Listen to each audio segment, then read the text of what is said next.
Welcome to Impact Wrestling, a show that makes no damn sense. I don't get it, and I think that'll be the title of this video. Why rush stuff? I don't understand what they're doing. They rushed some stuff that made no sense. I don't get it. I don't. Maybe it's because I've been sick with my allergies. Maybe it's because I've been frustrated. Maybe just that I'm just a stupid idiot. But I don't get what they're doing here. Is some of what they're doing good? Yeah, but I don't get it. And let me explain how it is. Let me explain.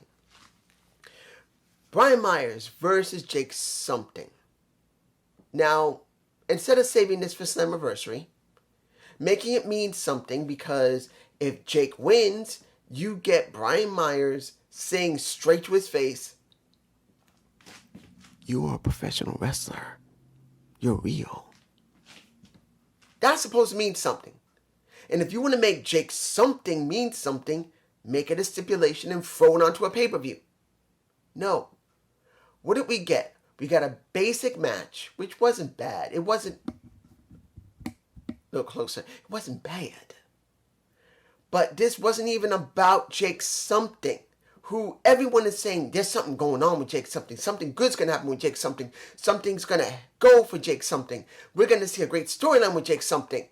No.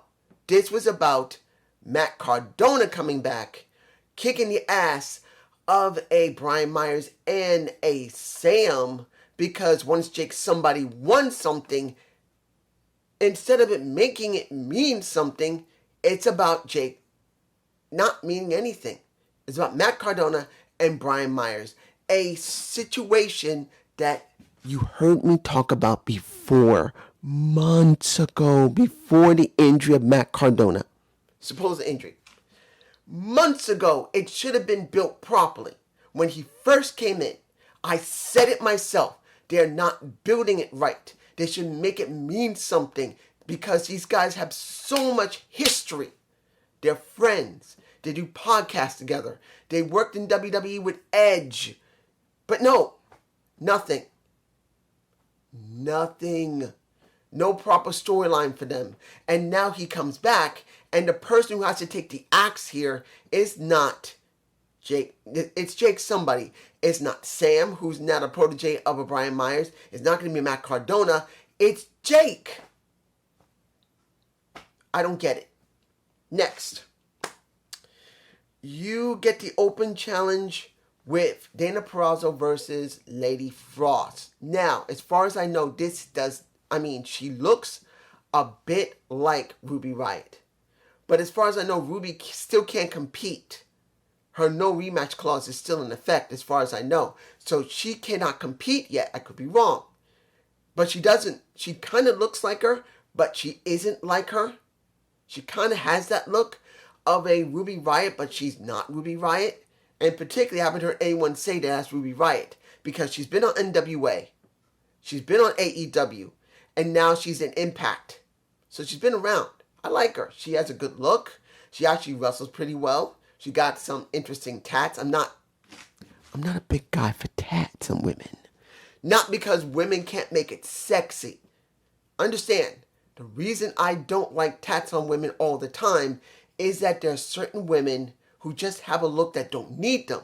But because it's so trendy now, I'm just being honest here, it is highly trendy that women get tattoos like men will get tattoos. Not every guy needs a tattoo to mean something or mean nothing. It's just like a novelty at this point now, that women and men get tats all over the damn body. It used to mean something to get a tat. It used to mean something to get a tattoo. Now with women, a huge amount of women who literally look like they should not get them, not because they're women, but because either their body shape, either their personality, either the job they do, either whatever you want, sometimes they should not get it. And they got it, and they look awkward on them. And when I look at Killer Frost, she looks like the type of woman that does need to have tattoos on her. So for me personally, it's not that I don't like her. I do. and she has a tattoos that actually make sense. I'm just saying for everybody else, it kind of goes from one person to another. But Dana Perazzo wins, and guess what? Gail Kim's come out. Gail Kim's. You know, this woman, she's part of creative. Gail Kim is part of creative. And you can see that she's not doing a very good job. I don't care who's working creative. I don't care if it's Don Callis, Scott, her, and anyone else. They're not doing a very great job. And I'm not saying that creative always does it perfect, but they've been missing the ball a lot. You tell me below what you think they've missed. For me personally, I've been saying it for months. So tell me what else they have done wrong. But she says it clearly. At Slammiversary, you have a match. And you will be going up against an unknown opponent. Because you've already said, and this is right after a match, that I don't need anybody. I can anticipate anyone, and I can get it done. Well, you get in a match. Now, who could it be? It could be anybody. I do not believe it's going to be Mickie James. Don't think so. She's still working executive at NWA. So she did say there's no excluding her from ever wrestling again. It's just that trying to build up what needs to be done for the pay-per-view for them in NWA, I don't think she's coming to Slammiversary, period. So that's one. I would like to see Angelina Love come back. And also Davey Richards, her husband. Well, former husband. I think they could help the company, to be honest. Who I think is coming back? Laura Van Ness. Matt Cardona's there. Laura Van Ness used to be built very well. I do believe that could be her. That's what I think. If it's not her, it could be Jennifer, the former Billie Kay. And to be honest, if you haven't heard, Billie Kay has not been right.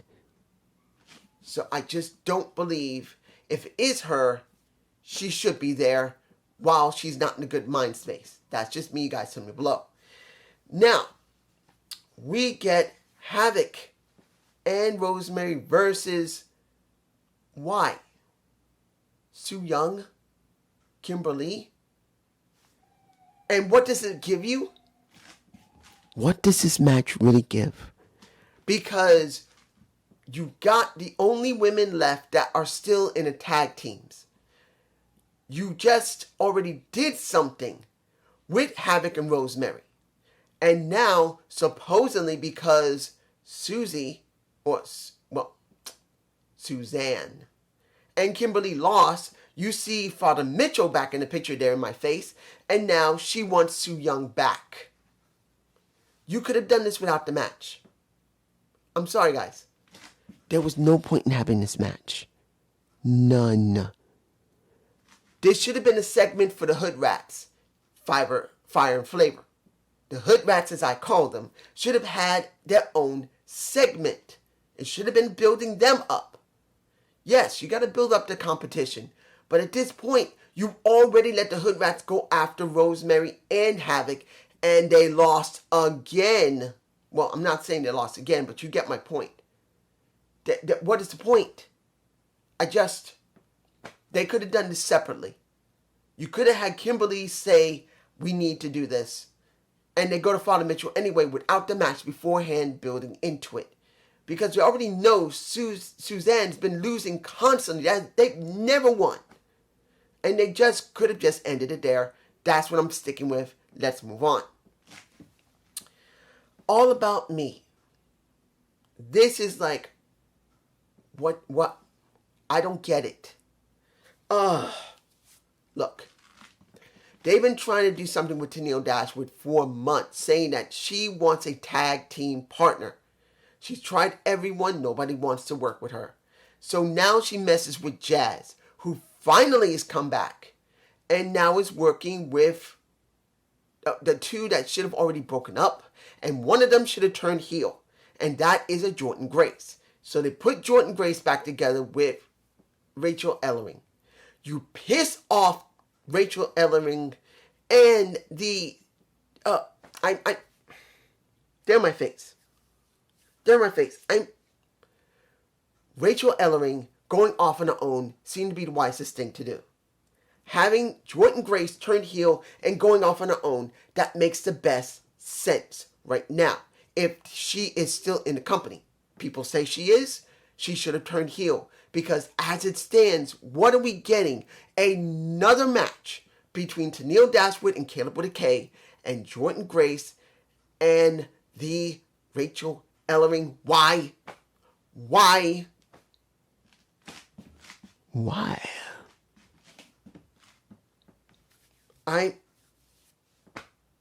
My allergies are bothering me so much, it's making my eyes itch really badly. I'm trying not to itch my eyes, but they itch. Even when I take my medicine, they're itching. And this is not helping because this is frustrating me and it's making me want this to rub my eyes because I want to try and get this situation out of my brain. Let's move on. The segment that made no sense. I don't get it. I understand about Willie and when it came to Willie and Rich Swann and the crew weights or the cruel cruiserweights. I believe that's what it's called. Crew weights. Could be wrong. I don't know. But you got these four guys in the ring. You got Falaba and TJ Perkins making it very clear, you guys, it's not right what happened. We got the same enemy. We got some in common. But you think you're going to jump ahead of the line because before they came out, you got Rich Swann saying, we want our revenge, but why don't you bring out those damn titles and make it interesting for us? Bring those suckers out. And they're saying, no. Then you get Violence by the Dime. Then you get the Good Brothers. And then you get it. Why are you going to have a fatal four-way at the pay-per-view? Fine. For all 4 teams, fatal four-way. Supposed to be that. That's what Tommy said. But then you now have a fatal four-way for 4 of the 8 guys there. Why did they rush this? What is the point of doing this? It didn't need to be a fatal four-way. They could have done something else. This is what we're saying about creative. This was so dumb. Every single time they get themselves painted into a corner, they do a tag match or a fatal four-way or a three-way, whatever, to try and compensate for it, and it doesn't make any sense. Now, the Good Brothers won. Dino was the one who looked the best between TJP, Rick Swann, and Carl Anderson. Dino looked the best, but he ate the pin to Carl Anderson. What is the point? There was no point. It was wrong to do this. Mind you, I'm not joshing on the match. I want to make it very clear. The matches throughout the show were good. Lady Frost and Dana Perazzo was a good match for what little time they got. It was good. But this made no sense. Now, when it comes to Dana Perazzo, it does make sense what she went through. So that part in her segment was fine. But this made no sense. It made no damn sense. Then here's another. You got Swingers Palace, no swinger. You got the Sabin going in, wanted to play, and he can't because Bravo's not there. And guess what? He gets his ass laid out by Moose, who now takes up the challenge when he could have done it earlier. They need to do that there. I don't get why you did it there. You could have just had Sabin come out in the ring and say, I want you, Moose. We had a moment in our match last week. I don't give a damn. I want you. And Moose could have came out from the back and said, you want me? Fine. And I'm going to destroy you. But after that, I want you gone. He could have done a stip. Something. That's just me, guys. Tell me below. Now, the contract signing. Why? What? Why did they blow their load now? You should have said, here, let me set this up. Don Callis and Kenny comes into Impact. Within 30 minutes, Sammy is arrested because supposedly he attacked Don. Don was interviewed. Don showed footage that Don was dumb that he didn't say, I gave a copy to the police. and they gave a copy to the production truck. He should have said both to make it feel like it's real. And then you get a guy with Kenny's bat. No, not Kenny. With Sammy's bat. And Don trying to convince him not to do it. He drops it, gets him in the face, and that's supposedly why he was gone. They go to the end of the show. And Scott saying, please, just sign the contract. If he doesn't show up at Slammiversary, we'll deal with it. But I need you to sign the contract. And that is what they should have done. They should have let him sign the contract, and they could have done some other segment. I truly believe they could have done some other segment. At least set it up to make it look easily like there's something suspicious before the end of the show, that Don did something shady. But no. I got a shot of it, I believe. One shot I'm showing in my face, where supposedly Sammy nailed Don, but it was Bravo, supposedly. Bravo's the one who did it. I think that's what he said. I don't think it was Johnny Swinger. I think it was Bravo who nailed him in the face, because it looked like Bravo. The point is, they showed this now. Sammy shows up, whoops some ass, and now 9 days before Slammiversary, we get this.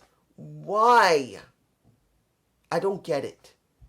I'm not saying that every single time you must put this type of stuff at the last show before pay-per-view. Not every time it'll work. But in this situation, you just had Sammy arrested and they showed no proof. You should have left it like that until next week. Or maybe the week after that. That Sammy was screwed over week before Slammiversary. And then when he did make it back and he lost because of some screwiness, and then they showed the footage after that, that could have been good. Or they could have showed it before then. I'm just saying they could have done something different. And creative dropped the damn ball again. Now, is it still interesting going to Slammiversary? Yes, it is. We don't know who Dana Perazzo is going up against. The Fatal 4-Way for the tag division is good, but I want to know, where's Triple XL? Where's Reno Scum? Why can't they be there? We need them. We need 6 teams, not 4. 4 teams. 4. And the X Division. Yes, they had that moment with Chris Bay, which I truly believe Chris Bay, they should have waited until next week for him to take a side. Not last week, and then him trying to explain why he did it. It should have been next week that he made the decision, or better yet, at the pay-per-view to try and make it mean something, that Chris Bay, who's been on no one's side, finally picks a side at Ultimate X. And they could have made that mean something, but no, they rush it and do it now. I'm just saying. But this is just my point of view. Have a good day. Have a good night. Peace.